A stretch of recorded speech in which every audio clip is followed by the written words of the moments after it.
Movie की शुरुआत होती है पास्ट का सीन दिखाते हुए, जब साइंटिस्ट की वाइफ खो गई थी। इस बात को 30 साल हो गए थे, जब साइंटिस्ट की बेटी छोटी थी।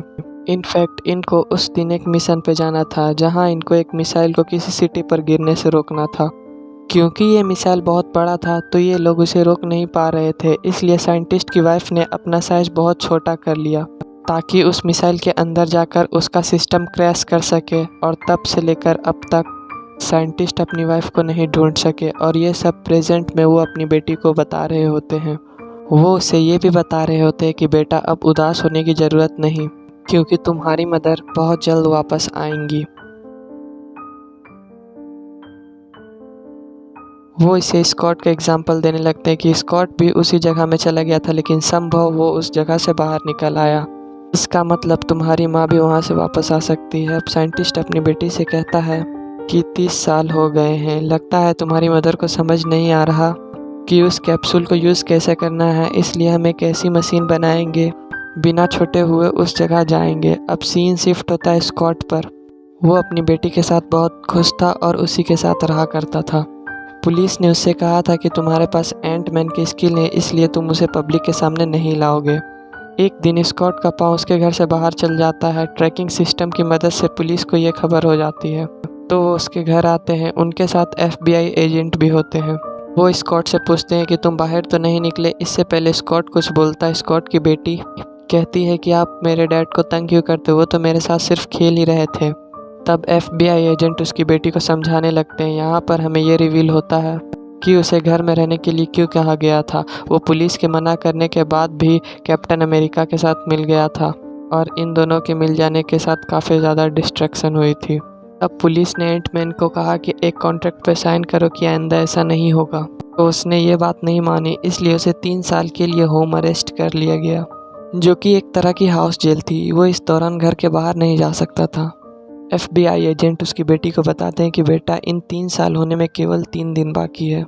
हम आपके फादर को कह रहे हैं घर में रहें, लेकिन वो हमारे सुनते ही नहीं। उसकी बेटी कहती है कि यानी 3 दिन बाद मेरे पापा फ्री हो जाएंगे, तो FBI एजेंट कहते हैं हाँ बिल्कुल। इसी दौरान एंटमैन की वाइफ और उसका हस्बैंड आते हैं और अपनी बेटी को ले जाने के लिए कहते हैं हमें घूमने जाना है और कुछ टाइम बाद हम इसे छोड़ देंगे। अब स्कॉट 3 दिनों के लिए कहीं जा चुकी थी, इसलिए वो घर में काफ़ी इंजॉय करता है, सिंगिंग करता है और डांसिंग भी। एक दिन बात लेते हुए उसकी आँख लग जाती है और वो देखता है कि वो एक औरत के रूप में है, और वो औरत और कोई नहीं बल्कि साइंटिस्ट की वाइफ है, जो कि कई सालों से खो गई थी। जब स्कॉट की आँख खुलती है तो काफ़ी परेशान हो जाता है और साइंटिस्ट को ये बात कॉल करके बताता है। फिर वो सो जाता है।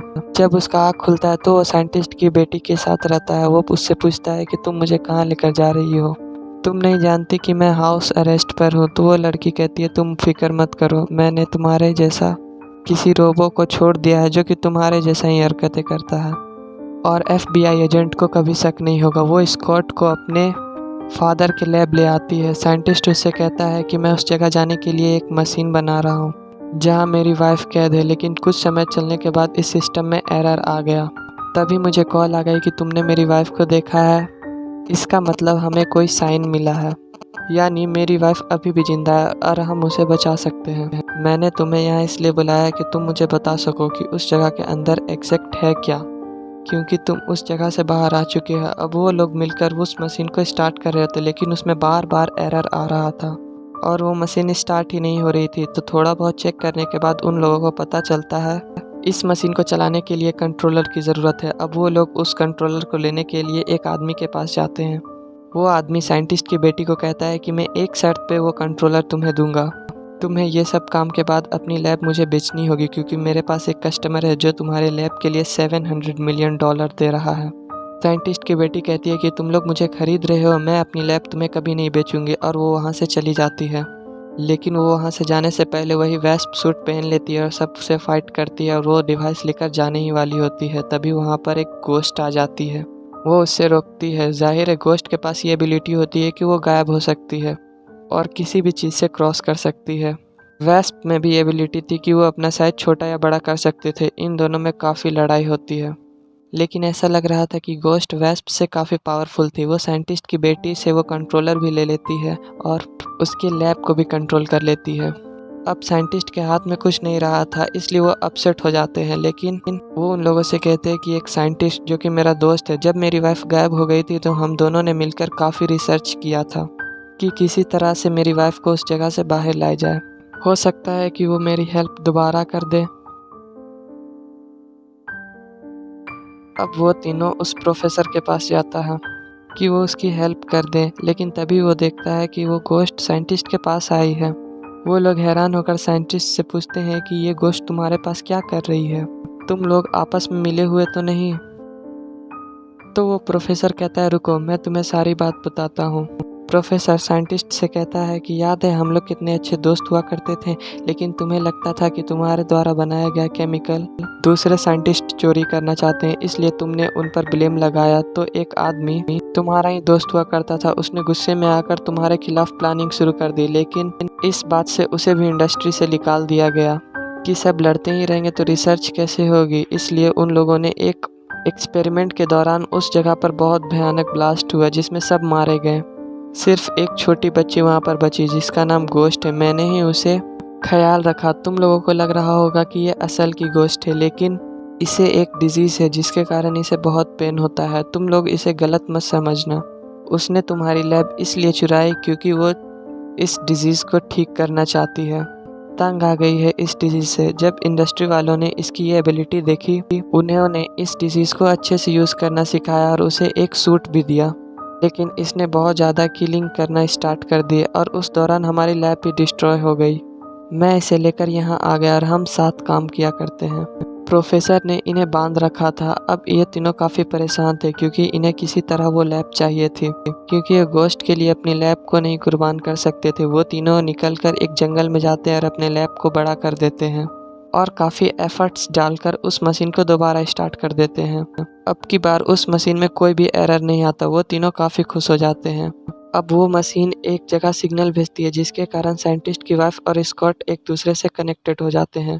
जिन एरर्स की वजह से साइंटिस्ट की वाइफ इस दुनिया में नहीं आ रही थी, स्कॉट उन सब एरर्स को ठीक कर देता है।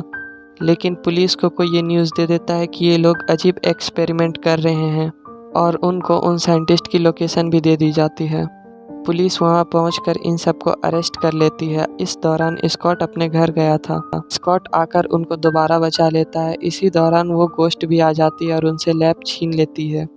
इसी दौरान एंटमैन उस मशीन को वापस छीन लेता है। अब साइंटिस्ट उस मशीन में बैठकर उस जगह जाने के लिए रेडी हो जाते हैं। उधर जाकर इनकी मशीन का साइज काफ़ी छोटा हो गया था। अब साइंटिस्ट उधर जाकर अपनी वाइफ का लोकेशन पता लगाने लगते हैं, लेकिन वहाँ बहुत सारी चीज़ें मूव कर रही थी और ऐसा करना काफ़ी खतरनाक था। दूसरी तरफ वो गोश्त भी उस लैब को लेकर भाग रही होती है क्योंकि उसे अपनी डिजीज़ को ठीक करने के लिए 1 से 2 हफ्ते थे। लेकिन गोश्त के पीछे वो आदमी था जिसे उसका कंट्रोलर उसके पास था। वो लैब को छीन लेता है और एक शिप में जाने लगता है। तभी एंटमैन अपना साइज काफ़ी बड़ा कर देता है और पानी में जंप लगा देता है। वो फौरन उस शिप के पास जाता है और उस आदमी से वो लैब वापस ले लेता है। दूसरी तरफ हम साइंटिस्ट को देखते हैं जो अपनी वाइफ को काफ़ी टाइम से ढूंढ रहे होते हैं और फाइनली उन्हें अपनी वाइफ मिल भी जाती है। साइंटिस्ट अपनी वाइफ को उस मशीन में बैठा रहे होते हैं और दूसरी तरफ स्कॉट और साइंटिस्ट की बेटी उस लैब को बड़ा कर देते हैं। अब साइंटिस्ट और उसकी वाइफ उस लैब से बाहर आने वाले होते हैं। जैसे ही वो उस लैब से बाहर आते हैं, वो गोश्त को जब साइंटिस्ट की वाइफ देखती है तो वो उसे कहती है कि मैं समझ सकती हूँ कि ये डिजीज़ तुम्हें काफ़ी ज़्यादा पेन दे रही है। वो उसे अपने हाथों से टच करती है और देखते ही देखते उस गोश्त की डिजीज़ ख़त्म हो जाती है और वो एक नॉर्मल इंसान बन जाती है। यानी साइंटिस्ट की वाइफ के पास ये एक अच्छी एबिलिटी थी। लेकिन पुलिस अभी भी यहाँ थी और इन सबको पकड़ना चाहती थी। स्कॉट को एक आइडिया आता है। वो अपना साइज मैक्सिमम कर लेता है और एक बिल्डिंग के आगे खड़ा हो जाता है और ऐसे एक्ट करता है जैसे वो इन सबको अपने पीछे छुपा रहा है। पुलिस वहाँ लग जाती है और उनको टैकल करने की कोशिश करती है, लेकिन ये तो स्कॉट का ट्रैप था। इसी दौरान साइंटिस्ट, उसकी वाइफ और उसकी बेटी वहाँ से भाग जाते हैं और एंटमैन भी अपना साइज काफ़ी छोटा करके वहाँ से भाग आता है। पुलिस स्कॉट के घर आती है क्योंकि उसके 3 दिन पूरे हो गए थे और एफबीआई उसके होम अरेस्ट को ख़त्म कर देती है। वो आज़ाद था। साइंटिस्ट और उसकी वाइफ भी एक दूसरे के साथ काफ़ी खुश थे।